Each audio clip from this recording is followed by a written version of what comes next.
পর্যটকদের আকর্ষণের আরেক নাম দালাল বাজার জমিদার বাড়ি।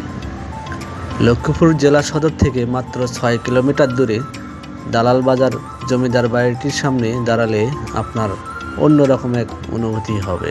দালাল বাজার জমিদার বাড়ি হিসেবে পরিচিত বাড়িটির সঙ্গে জড়িয়ে আছে 400 বছরের ইতিহাস। জানা যায় লক্ষ্মীনারায়ণ নামে জনৈক ব্যক্তি কাপড় ব্যবসা করার উদ্দেশ্যে দালাল বাজার আসেন।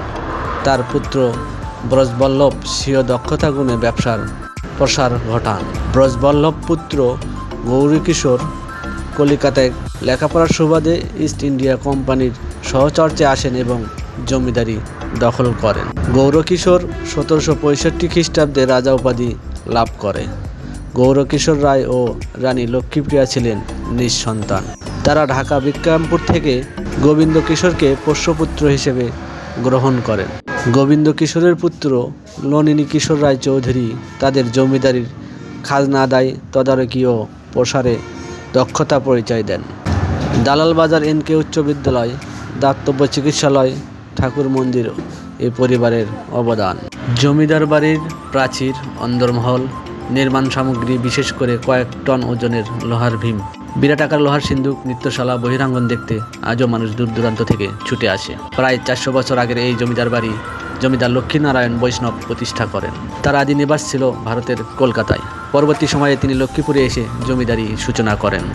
তাই অনেকের কাছে এটি লক্ষ্মীনারায়ণ বৈষ্ণবের বাড়ি হিসেবেও পরিচিত। ব্রিটিশ আমলের জমিদার বাড়িটি লক্ষ্মীপুরের ইতিহাস ও ঐতিহ্যের নিদর্শন। প্রতিদিন ধ্বংসপ্রাপ্ত এই বাড়ি ঘুরে দেখতে অনেকেই আসেন।